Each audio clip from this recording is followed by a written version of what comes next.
classiquement, à Bordeaux, il y a deux types d'inondations. Il y a les inondations par l'amont et les inondations par l'aval. Alors, les inondations par l'amont, la boucle de la Garonne comprend toute une série de petites rivières qui viennent des banlieues souvent lointaines et qui amènent beaucoup d'eau en cas de pluie importante. Alors, le problème est d'autant plus crucial qu'il y a une imperméabilisation croissante des banlieues.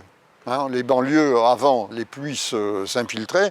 Maintenant, elles passent dans le réseau d'évacuation des eaux, d'où la nécessité de construire tous ces émissaires dont on a parlé, le Peug, la Devèze, le ruisseau d'Ars, le Codéron-Naujac, etc. Pour ce qui concerne le risque d'inondation maintenant par l'aval, c'est quand même le risque principal. Lorsqu'on a concomitance entre une grande marée, des vents du nord-ouest, des dépressions barométriques, eh bien, chaque fois, c'est un certain nombre de décimètres qui se rajoutent et qui peuvent faire que le niveau à prendre en compte pour ne pas avoir d'inondation par l'aval augmente à chaque fois.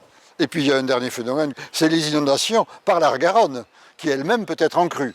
Par conséquent, ça demande des précautions particulières pour le niveau d'entrée dans les stations.